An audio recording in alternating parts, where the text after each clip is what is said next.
সংবিধানের যদি মুখ থাকত, গণভোটের ফাঁদ ও শিশির মনিরের বিস্ফোরণ। একটি দেশের সবচেয়ে পবিত্র দলিল কোনটি? নিঃসন্দেহে সেই দেশের সংবিধান। এটি শুধু কয়েকটি পাতার একটি বই নয়, এটি একটি জাতির জন্ম সনদ, কোটি মানুষের অধিকারের রক্ষা কবচ এবং একটি রাষ্ট্রের বেঁচে থাকার অক্সিজেন। কিন্তু স্বাধীনতার পর থেকে গত 53 বছরে বাংলাদেশের এই পবিত্র দলিলটির সাথে ঠিক কী আচরণ করা হয়েছে?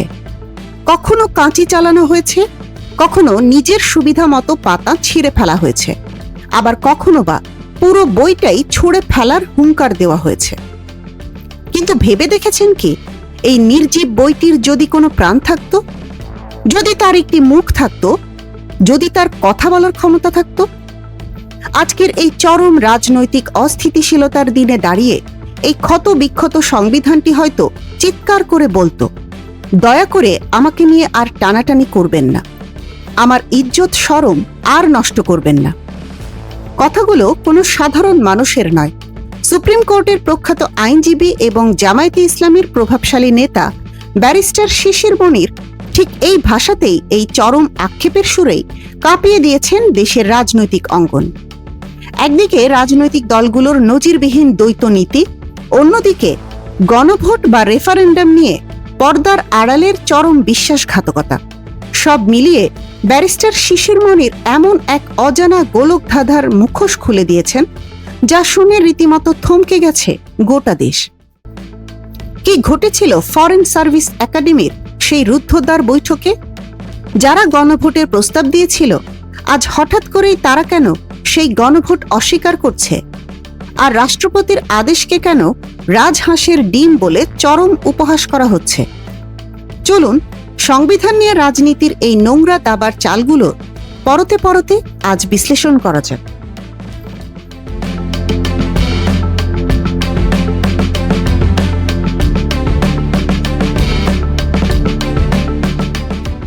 ব্যারিস্টার শিশির মনির তার আলোচনার শুরুতেই যে রূপকের আশ্রয় নিয়েছেন, তা বাংলাদেশের রাজনৈতিক দেউলিয়াত্বের এক নগ্ন ও বাস্তব চিত্র।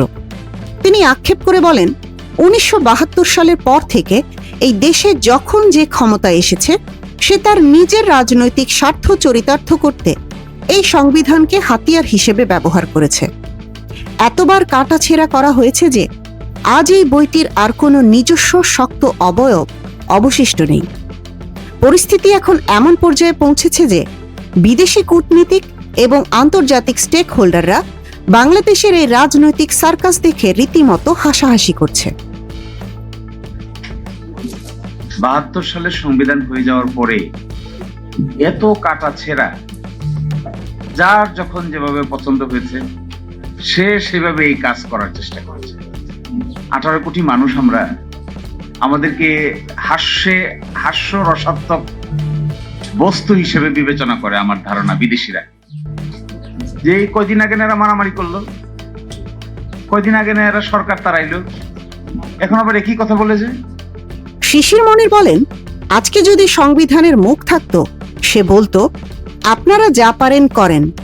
সালাউদ্দিন ভাইকেও বলতো, আসাদ ভাইকেও বলতো।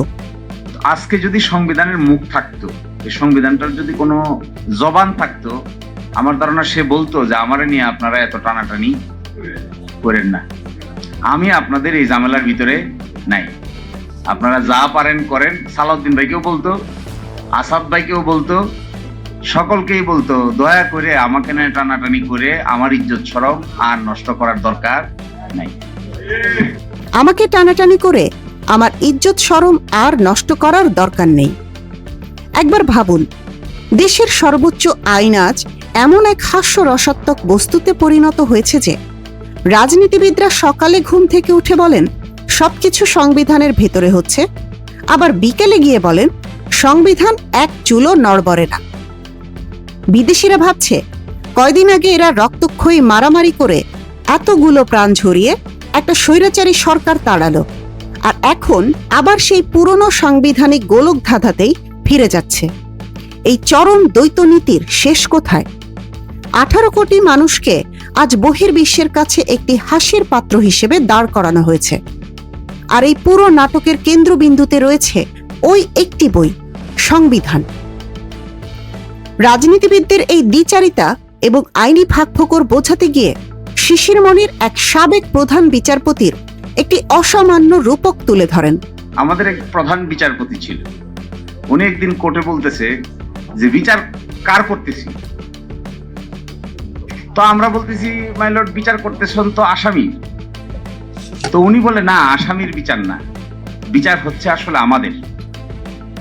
তো কি আশ্চর্যজনক, এটা কেমন কথা? কয় তাহলে শোনেন কেন আমি এই কথা বলি। আমার কেন বিচার হচ্ছে? যে লোকটা একজন মানুষকে হত্যা করেছে সে জানে হত্যা করেছে কি করে নাই। আমরা কাগজপত্র দেখে এখানে বিবেচনা করছি যে তিনি আসলে হত্যাকারী কিনা। এটা করতে গিয়ে যে হত্যাকারী না, মাঝে মাঝে তাকেও মৃত্যুদণ্ড দিয়ে দেই, আবার যে হত্যাকারী তাকেও মাঝে মাঝে খালাস দিয়ে দেয়। তাহলে বিচারটা হচ্ছে কার?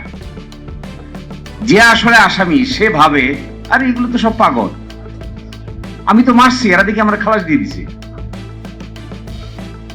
আবার উল্টা যে করে নাই সে ভাবে আরে আমি তো মারি নাই, তো এরা এত প্রটোকল, এত গাড়ি, এত ঘোড়া, এত লেখাপড়া, এত জ্ঞান, কিন্তু আমাকে যে মৃত্যুদণ্ড দিয়ে দিল, এই আসামি কি এটা জানে না? তো তিনি বলতেন বিচার আসলে ওই আসামির হচ্ছে না, বিচার হচ্ছে আমি প্রধান বিচারপতি, আমি সঠিক লোককে সঠিক সাজা দিতে পারছি কিনা, এরকম কাঠগড়ার মধ্যে আমি নিজেই বসে আছি। এটি শুধু একটি গল্প নয়, এটি আমাদের বিচার ও শাসন ব্যবস্থার এক চরম দার্শনিক সত্য। একবার সেই প্রধান বিচারপতি এজলাসে বসে বলেছিলেন, বিচার আসলে আসামির হচ্ছে না, বিচার হচ্ছে আমাদের। কি অদ্ভুত কথা, তাই না? কিন্তু এর পেছনের সত্যটা বড় ভয়ঙ্কর এবং নির্মম। যে আসামি একজন মানুষকে খুন করেছে সে তো নিজের মনের ভেতর খুব ভালো করেই জানে সে খুন করেছে কি করেনি। তার কাছে কোনো বিভ্রান্তি নেই, বিভ্রান্তি শুধু আদালতের। বিচারপতি এবং আইনজীবীরা শুধু কাগজে প্রমাণ দেখে সত্য প্রতিষ্ঠার চেষ্টা করেন। এই চেষ্টা করতে গিয়ে মাঝে মাঝে চরম ভুল হয়ে যায়, একজন নির্দোষ মানুষের ফাঁসি হয়ে যায়, আবার আসল খুনি বেকসুর খালাস পেয়ে যায়।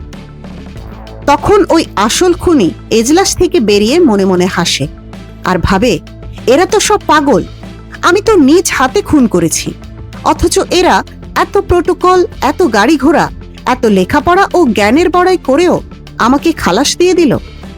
ঠিক এই কথাটাই, এই নির্মম সত্যটাই আজ দেশের রাজনীতিবিদদের ক্ষেত্রে প্রযোজ্য। তারা খুব ভালো করেই জানেন তারা সংবিধানের সাথে কি করছেন। তারা জানেন তারা কখন আইন ভাঙছেন আর কখন জনগণকে বোকা বানাতে আইনের দোহাই দিচ্ছেন। আসলে বিচার তাদের হচ্ছে না, বিচার হচ্ছে দেশের সাধারণ মানুষের ভাগ্যের। সাধারণ মানুষ বোকার মতো নেতাদের প্রটোকল, গাড়ি ঘোড়া আর বড় বড় আইনি বুলি দেখে বিশ্বাস করছে যে দেশে বোধহয় আইনের শাসন চলছে, আর নেতারা আড়ালে বসে সেই আইনের ফাঁক গলেই জনগণের সাথে সবচেয়ে বড় প্রতারণাটি করে চলেছেন। এবার আসা যাক সেই চরম রাজনৈতিক ভণ্ডামির কথায়। ব্যারিস্টার শিশির মনির সরাসরি অভিযোগের আঙুল তুলেছেন রাজনৈতিক দলগুলোর শীর্ষ নেতাদের দিকে। তিনি স্পষ্ট করে বলেন, এই যে ছাত্র জনতার অভ্যুত্থান হলো, সরকার গঠন হলো, পার্লামেন্ট ভাঙলো, নতুন করে অ্যাটর্নি জেনারেল নিয়োগ হলো, সংস্কার কমিশন হলো, এই সব কিছু নিয়ে একটা অদ্ভুত ন্যারেটিভ বা বয়ান তৈরি করা হয়েছে। বলা হচ্ছে এর সবই নাকি সংবিধানের ভেতরে হচ্ছে, কিন্তু কিভাবে? তিনি ফাঁস করে দেন ফরেন সার্ভিস একাডেমির অডিটোরিয়ামে হওয়া এক গোপন বৈঠকের কথা। তিনি বলেন, সেখানে সব রাজনৈতিক দলের লোকেরা বসে আলোচনা করছিল কিভাবে এই সংবিধান ভাঙা যায়।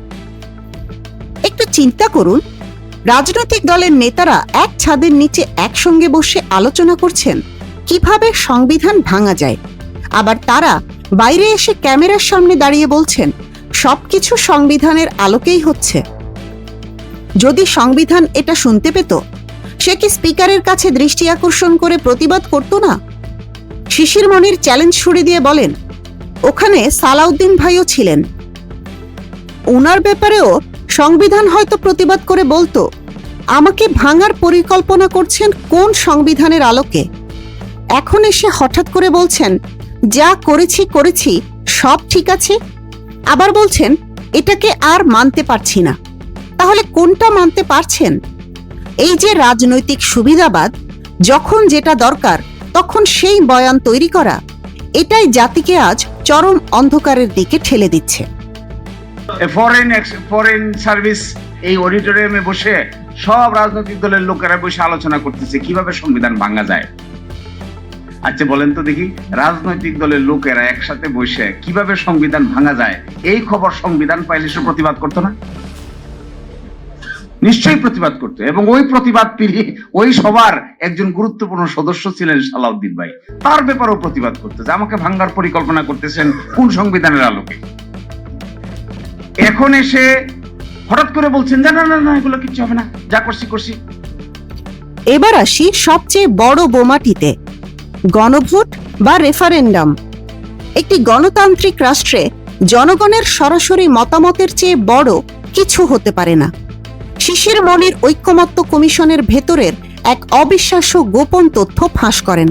সংস্কার কমিশন এবং রাজনৈতিক দলগুলোর সেই বৈঠকে যখন ডেডলক বা অচলাবস্থা তৈরি হলো যে কিভাবে এই রাষ্ট্র সংস্কারের প্রস্তাবগুলোর বাস্তবায়ন হবে, তখন একটি প্রস্তাব আসে। আর সেই প্রস্তাবটি দিয়েছিল খোদ বিএনপি। হ্যাঁ, গণভোটের প্রস্তাবকারী দল ছিল তারাই। কিন্তু সমস্যা দেখা দিল অন্য জায়গায়। একজন অত্যন্ত গুরুত্বপূর্ণ নেতা, যিনি রাষ্ট্র সংস্কার আন্দোলনের সাথে যুক্ত ছিলেন এবং বর্তমানে সরকারের মন্ত্রী, তিনি হঠাৎ করে প্রশ্ন তুললেন, সংবিধানে তো গণভোট নাই। তখন সেই প্রস্তাবকারী দলের সদস্য এমন এক অদ্ভুত ও ভয়ঙ্কর আইনি যুক্তি দিলেন যা শুনলে আপনি শিউরে উঠবেন। তিনি বললেন, ঠিক আছে, মানলাম সংবিধানে গণভোট নাই, কিন্তু গণভোট করা যাবে না এমন কথা কি সংবিধানে কোথাও লেখা আছে? সবাই সমস্বরে বলে উঠল, নাই নাই নাই। কি ভয়ঙ্কর এক লুপহোল বা ফাঁকফোকর! সংবিধানে সরাসরি নিষেধ করা নেই, শুধু এই ঠুনকো যুক্তির ওপর ভিত্তি করে সবাই রাস্তায় হাঁটার সিদ্ধান্ত নিল। তারা ভাবল, জনগণকে জিজ্ঞাসা করার একটা পথ তো অন্তত পাওয়া গেল। কমিটমেন্ট। আচ্ছা, এই কথা কিভাবে বলে? আমি ছিলাম তো ঐকমত্য কমিশনে, আমাদের ভাইয়েরা অনেকেই ছিলেন। এই গণভোটের প্রস্তাবকারী হলো বিএনপি। এই গণভোটের প্রকাশ্য আরেকটা গোপন কথা কিছুটা হলেও ইঙ্গিতে বলে যায়, যখন ডেডলক হয়ে গেল যে বাস্তবায়ন প্রক্রিয়া কি হবে, কেউ কোনো রাস্তা বাইর করতে পারে না, তখন মিটিং বিরতি হল। প্রস্তাবকারী মানুষ, প্রস্তাবকারী দল এখন বলছেন গণভোটের আদেশ মানতে তারা বাধ্য নন। তখন এই প্রশ্ন আসছিল যে এই প্রস্তাবকারী দল যে গণভোট, তখন আসছিল, একজনের প্রশ্ন করছে হাত তুলে, আমার মনে হয় যদ্দূর মনে পড়ে, মানুষটার নাম আমি বলতে চাচ্ছি না এখানে, তিনিও রাষ্ট্র সংস্কার আন্দোলনের ওয়ান অফ দি গুরুত্বপূর্ণ লোক ছিলেন, সরকারের মন্ত্রী হয়েছেন। তিনি বললেন সংবিধানে তো গণভোট নাই। তখন প্রস্তাবকারী সদস্য আনসার দিল, গণভোট করা যাবে না এই মর্মে সংবিধানে কিছু আছে? সকলে কইল নাই নাই নাই নাই নাই। কিন্তু আজ পরিস্থিতি পুরোপুরি ভিন্ন। যে দল সেদিন গণভোটের প্রস্তাব দিয়ে এই আদেশ জারি করালো, আজ সেই দলই প্রকাশ্যে বলছে তারা গণভোটের আদেশ মানতে বাধ্য নয়। শিশির মনিরের ভাষায়, হায়রে কপাল, তখন এক আদেশ জারি হলো আর এখন বলে ওই আদেশ বলে রাষ্ট্রপতি রাজহাঁসের ডিম পাড়ছে। পুরো বিষয়টাকে একটা চরম তামাশায় পরিণত করা হয়েছে। জনগণের সাথে এর চেয়ে বড় প্রতারণা আর কি হতে পারে? তো তখন ব্যাখ্যা দিয়েছে, ঠিক আছে, গণভোট সংবিধানে নাই, গণভোট করা যাবে না এই মর্মে কি সংবিধানে কিছু আছে? সকলেই কইল নাই। বলে তাইলে চলেন আমরা এই রাস্তা হাঁটি, সবাই মিলে হাঁটি। এখন কিভাবে হবে? একটা আদেশ জারি করতে হবে। এই সেই আদেশ। এখন বলে ওই আদেশ বলে রাষ্ট্রপতি রাজহাঁসের ডিম পাড়ছে। ব্যারিস্টার শিশির মনিরের এই বক্তব্য কোনো সাধারণ রাজনৈতিক বক্তৃতা নয়। এটি দেশের তথাকথিত রাজনৈতিক ঐক্যমত্যের কফিনে ঠুকে দেওয়া এক বিশাল পেরেক। তার শেষ কথাটি ছিল আমাদের সবার জন্য, পুরো 18 কোটি মানুষের জন্য এক চরম সতর্কবার্তা।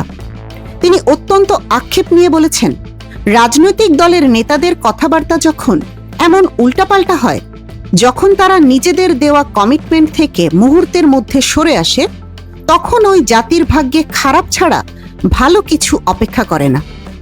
যে সংবিধানকে বারবার ক্ষতবিক্ষত করা হয়েছে, সেই সংবিধানকে ঢাল বানিয়ে আজ যে নোংরা রাজনৈতিক দাবার চাল খেলা হচ্ছে, তার শেষ কোথায়?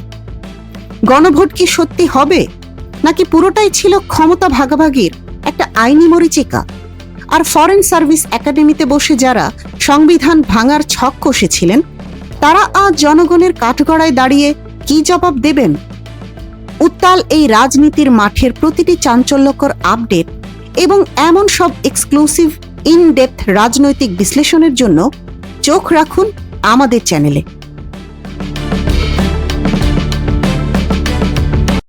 এতক্ষণ দেখছিলেন ইকো অফ বাংলাদেশ। প্রতিদিনের এমন নিউজ আপডেট পেতে সাবস্ক্রাইব করুন আমাদের চ্যানেল, সেই সাথে অন করে রাখুন বেল আইকন।